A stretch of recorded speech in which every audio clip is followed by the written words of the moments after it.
Olá pessoal, tudo bem com vocês? Queria começar o vídeo dando boas-vindas a todo mundo que chegou novo aqui no canal. Tem bastante gente nova chegando, então bem-vindos e bem-vindas. Meu nome é Gisele, eu leio sempre que posso e eu falo sobre livros sempre que eu posso, e é assim que esse canal funciona. O vídeo de hoje, como vocês viram pelo título, é sobre dois livros diferentes. Eu vou conversar um pouquinho então com vocês sobre o Três Guinelos, da Virginia Woolf, e sobre o A Guerra Não Tem Rosto de Mulher, da Svetlana Alexievich. Vou mencionar um terceiro livro também mais por final, mas enfim, é principalmente sobre esses dois. E eu resolvi fazer um vídeo com os dois porque eles têm uma temática parecida, que é a relação entre mulheres e guerra, que, enfim, talvez não seja a relação mais óbvia e mais comum de ser feita. E vamos lá então. Eu vou começar com esse aqui, que é mais antigo, que é de 1938. E cada vez, quanto mais eu leio Virginia Woolf, mais eu me surpreendo com ela. Essa edição aqui, então, tem tradução do Tomás Tadeu, que está fazendo um projeto muito legal com a editora Autêntica de publicar a obra da Virginia. E esse aqui, por exemplo, é um trabalho que para mim fica muito evidente o quanto do tradutor também não está presente, porque o trabalho que ele fez de notas é exemplar. A gente já chega lá. Mas esse aqui é um ensaio em que a Virginia Woolf vai falar sobre essa questão da guerra e das mulheres.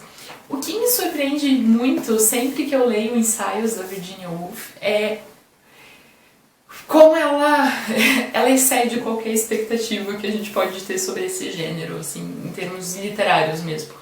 Porque ela não escreve só um tratado ou assim uma opinião dela ou algo do tipo, ela realmente investe uma técnica literária muito grande em como passar uma determinada mensagem.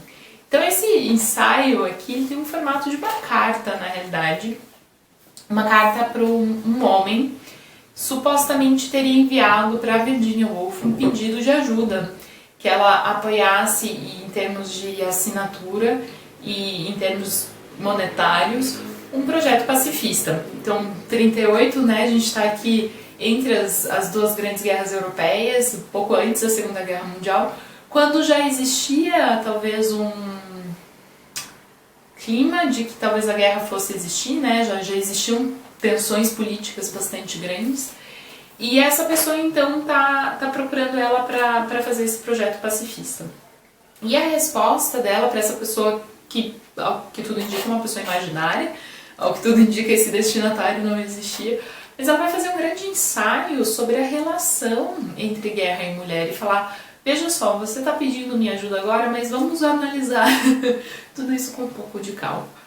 E é muito interessante, porque ela vai falar muito sobre como, por exemplo, por muito tempo as mulheres não tiveram poder de voto para escolher seus governantes, ou não tem influência exatamente, não tem agência, talvez seja a palavra melhor, não tem uma agência específica em fazer a guerra e tomar essas decisões e participar dessas decisões políticas. Então por que ele agora, que chegou nesse ponto, estaria pedindo ajuda, e inclusive ajuda financeira dela?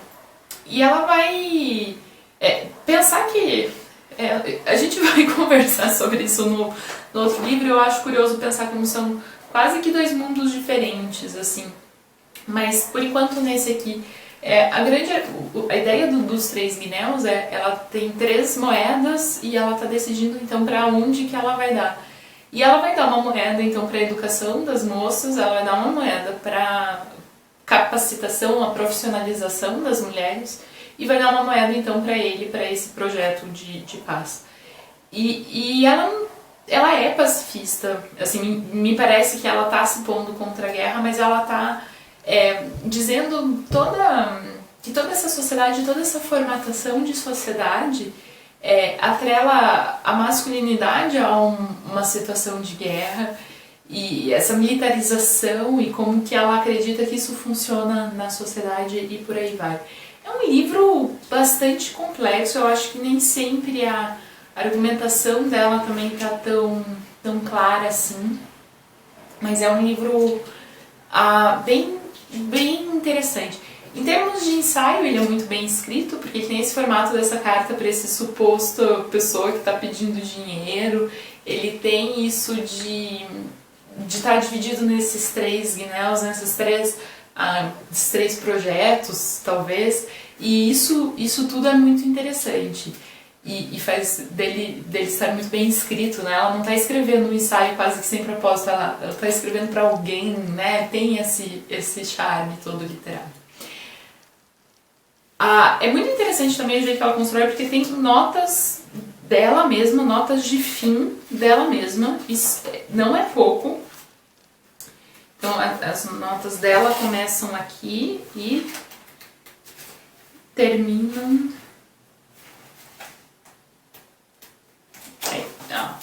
Tem um bom tantinho de notas da própria Virginia Woolf. E o que o Tomás Tadeu fez foi mais um tantão de notas em que ele explica algumas referências e tal. Então é um livro para ler com calma, é um livro para ir consultando. As notas, eu achei as notas bem importantes e bem pertinentes, assim. Então é um livro para ir com calma. Mas então ela vai retomar um pouco a ideia que ela já usa, né? Ela já discute no Um Teto Todo Seu, sobre certos sistemas sociais, sobre, por exemplo, as universidades ainda serem fechadas para as mulheres, e como isso, do ponto de vista dela, tem a ver com essa militarização extrema da sociedade e leva a tudo isso. O que eu acho curioso da gente pensar é que isso é em 38, então a gente está pensando um pouco antes da guerra. Virginia Woolf é uma mulher de uma certa elite de Londres, né, da Inglaterra, e ela está dizendo então que as mulheres não têm papel nenhum. O que eu acho um choque bastante grande, eu gosto do livro, gosto da Virginia, mas o que eu acho um choque bastante grande é quando a gente chega nesse livro aqui, que é O Guerra Não Tem Gosto de Mulheres, Svetlana Alexievich. Esse é um livro publicado inicialmente em 1985. Mas vai contar muitos relatos de muitas mulheres falando sobre o papel delas na Segunda Guerra Mundial. Então a guerra, não a qual se refere aqui, porque ele é publicado um pouco antes, mas que estava começando a se desenvolver aqui. Então pensar que os relatos que estão nesse livro aconteceram 4 anos depois da Virginia escrever esse ensaio, publicar esse ensaio, né? Então eu acho curioso a gente pensar isso, porque aqui a gente vai ter o relato de muitas mulheres que participaram da guerra como soldados, como generais e pilotos, enfim, que realmente participaram ativamente dos frontes e das batalhas. Enfim, esse livro é um nocaute atrás de um nocaute, assim, é uma coisa muito, muito, muito louca. Pensar que tudo isso aconteceu, enfim. Para quem não conhece, quem ainda não leu nada da Svetlana, Svetlana ganhou, né, o Prêmio Nobel em 2015 de literatura e é jornalista, e ela faz um projeto literário muito interessante de recolher relatos de pessoas sobre grandes eventos. Então ela tem sobre o Voz de Chernobyl, sobre a explosão de Chernobyl, o fim do homem soviético, sobre o fim do período soviético. Tem mais 2, se eu não me engano, que já saíram, eu não estou lembrando o nome agora. Mas esses acontecimentos bastante impactantes para a sociedade. E aqui, então, ela vai ouvir relatos de pessoas que participaram da Segunda Guerra Mundial, especificamente mulheres que participaram da Segunda Guerra Mundial, por acreditar que esse recorte dos grandes heróis masculinos e que essa guerra masculina já foi contada, né? E realmente esse é um livro que difere bastante de outras coisas que eu já li sobre a Segunda Guerra Mundial.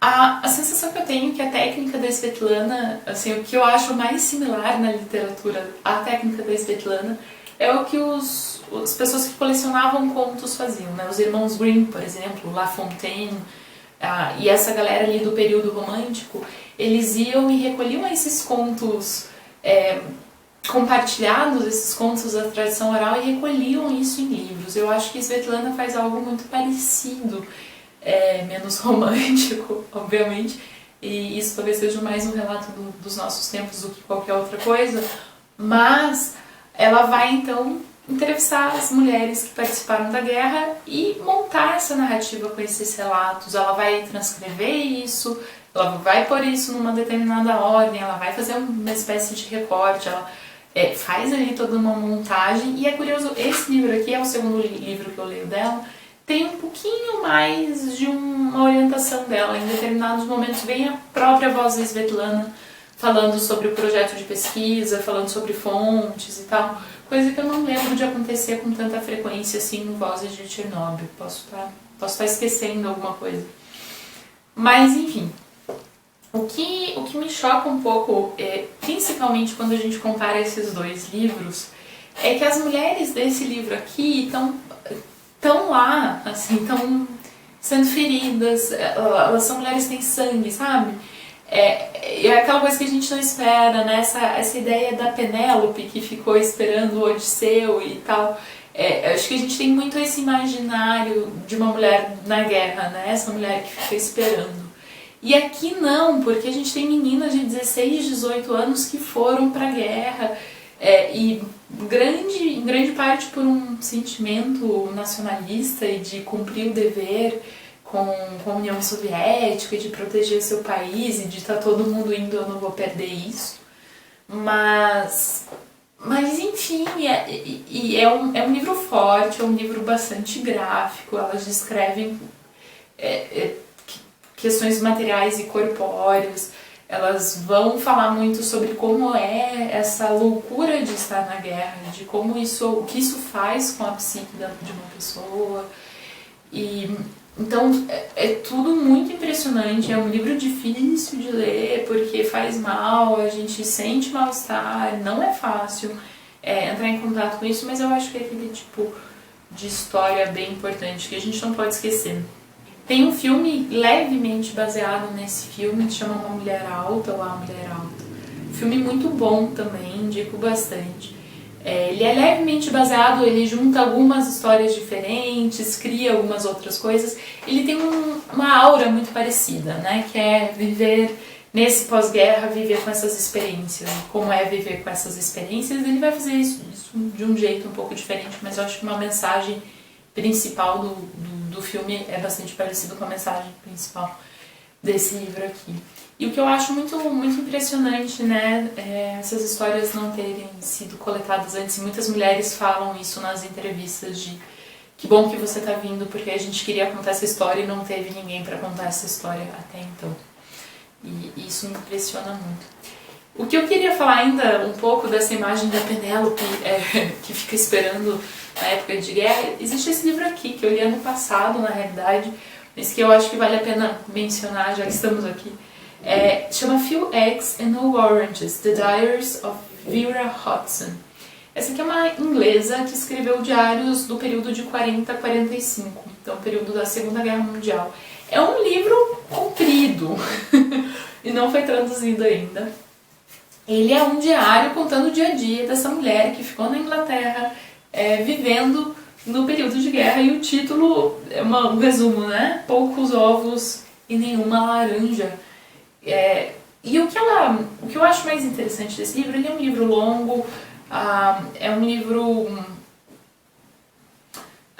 talvez não tão memorável assim, mas o que é interessante, o que eu gostei de ler nesse livro um pouco, é como as pessoas que ficam também são impactadas pela guerra, quando a guerra acontece menos naquele território específico, né? Obviamente que eles tiveram que lidar com bombardeios e coisas assim, mas não tanto tropas ou coisas do tipo.